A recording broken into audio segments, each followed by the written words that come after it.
Hello everybody, today I'm going to be reviewing the game NARC for ps2, also known as Police Brutality Simulator 3000.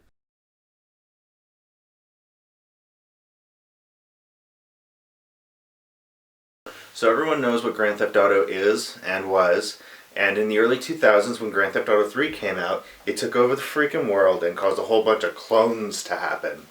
And when I mean clones, I mean games that are simply copies of Grand Theft Auto. And that's pretty much what the game NARC is.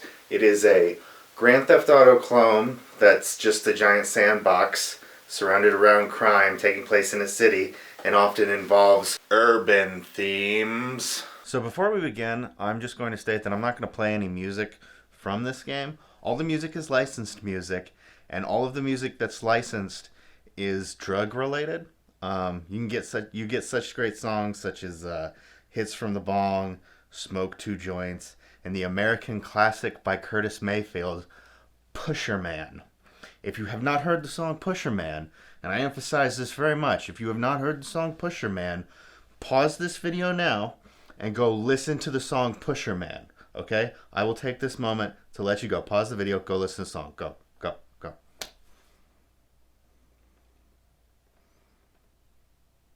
Wasn't that such a great song? Truly, poetry in every single word. Every single word.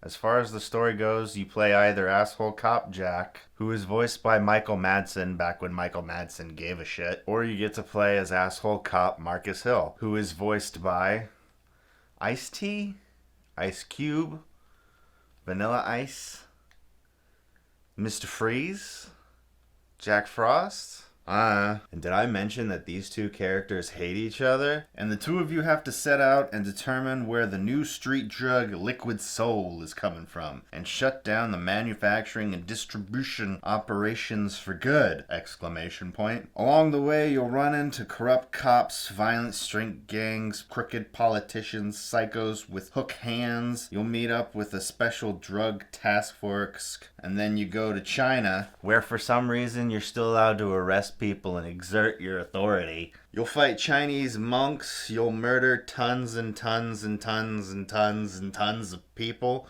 You'll be double-crossed, tempted to turn bad. You'll infiltrate an underground base and fight a giant robot. Does that sound exciting, kids? And it's all done in the name of truth, justice, and the American way.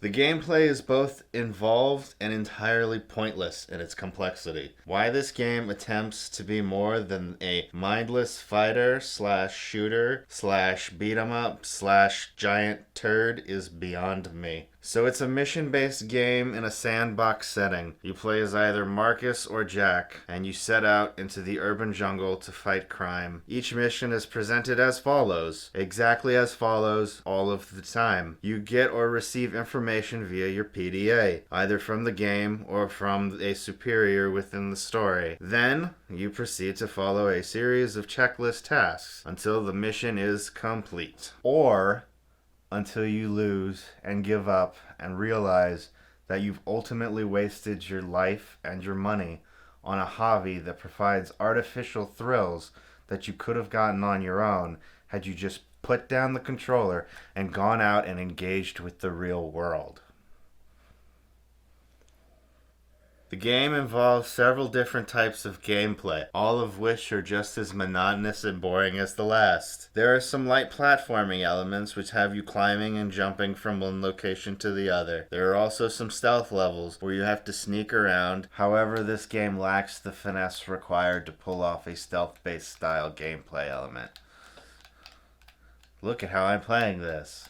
Much of the game, you'll be solving problems with your fists or with good old American gunfighting. The fighting combat is simple. You have a kick button, you have a punch button, you have a grab/throw button. During combat, you can mix it up. And if you want to work out some of your kinky sex fantasies, you can straddle your opponent while they're on the ground and beat the shit out of them. Mainly in this game, you'll be engaging in gunfights. This involves choosing a weapon and equipping it, and then shooting the Christ out of everything that's made out of a polygon. The gun battles feel very distinctly like having a seizure. You get a variety of weapons in the game: machine guns, Uzis, handguns, sniper rifles, chain guns, rocket launchers, etc., etc. In the game, you also have an arrest button. Push it while holding a suspect, and a mini-game thing pops up. Push X at the right time, and you'll arrest the guy. Sometimes you'll have to beat a mother lover until he submits and you can arrest him, and other times you can use a special arrest move that puts him in cuffs right away. Sometimes after you arrest one of these assholes, you'll have to interrogate them, which essentially means asking them a question, them telling you to go fuck yourself, and then you beating the holy shit out of them until they tell you what you want to know.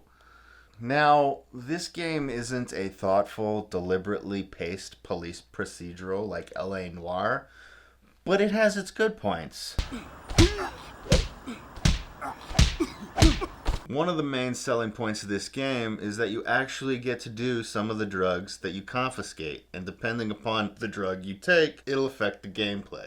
Look, kids, it's a manual. This used to be standard with all games, but now it's standard with no games. Yep, game prices haven't really changed, but you get less for...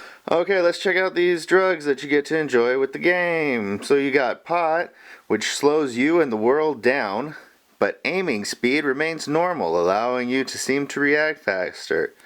Then there's ecstasy. While on ecstasy, enemies do not attack. Enemies will start attacking after the drug wears off or if you begin to attack them. Speed. This makes you faster than the rest of the world. You can run, fight, shoot, etc. faster than normal. Quaaludes. Ludes pause the world and transition you into a first-person view. This allows you to stop the action, look around, and zoom in and out to get a tactile view of the situation. Oh, a tactical. LSD. Civilians grow devil heads, bad guys, or gesture heads, innocents, that allow you to identify bad guy from innocent civilian. This makes you a crack shot. Oh, they put crack in quotation marks. This is so witty.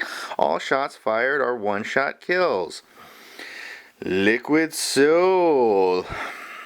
This makes you super strong. Punches do more damage and kicks will kick heads off clean. That's cool. However, it makes all civilians look like bad guys. Protodone. This drug will cure you of any addiction you have. When you use one of these drugs, the HUD vanishes and the screen warps. You'll hear random noises, or maybe the song Golden Brown plays. Now, the distortion when you use the drugs does a really good job of portraying that your character is high, but what it's really meant to be is really cool while you're high. Although the drugs can aid you in combat, there are also drawbacks. For instance, the HUD vanishes, so you can't see your ammo or health, and you can become addicted, which is just a countdown to withdrawal, which stops you during gameplay and you just have to sit there and wait while you go through withdrawal and you take a beating. Using drugs can also lower your rep. Oh, did I not explain rep? The rep system, as represented by a number in a badge in the upper left-hand corner of the screen, is an annoying gameplay feature which basically is your reputation as a detective. Basically, if your rep drops below a certain number, a giant Viking comes bursting into the room, slaps the game controller out of your hand, and then eats your internal organs. Just kidding. It's way, way, way less fun than that. If you do something bad, like interrogate someone to death, fail a mission, use too many drugs and become addicted, or viciously slaughter a group of innocent bystanders, you lose rep, until eventually you're demoted to being just a regular beat cop, solving bland random crime that pops up throughout the city until you work your way back up to Dick. And if you fail at being a street cop in a uniform, then you get kicked off the force entirely, and you have to go around just being a regular asshole. And who the fuck wants to be that in a video game? So there are other gameplay elements to this stunning masterpiece of a game, like selling drugs, random street crime, flashing your badge to get stuff, side missions, in-game choices where you can sell out your partner in the force and become corrupt. However, I never went and explored these different story-based options that they give you in the game because I did not give a shit at all. So the only thing worth mentioning in this game, lastly, is that there are hidden packages you can get in each stage that are called stashes, and these will unlock bonuses. In the China stage, if you collect all the stashes, it gets you an extra level. I have no idea what happens in that level because, like I said before, I don't give a shit. However, if you collect all the stashes in the US stage, it unlocks the original 1988 NARC arcade game for play. So with that being said, the next game that I'm going to review is NARC from 1988. Thanks for watching. Hey, if you like this video, please subscribe, and if you do subscribe, please click the bell for notifications. If you would like to help me make other cool things, please give to my Patreon, which you can find under Would You Kindly Productions. And if you like horror and other horror things, please check out my other channel, Dreams of Strange Cities. Links in the description. However, this game lacks the finesse required to pull off the stealth style. However, this game lacks go to China, bobbling everything with guns and drugs and street crime.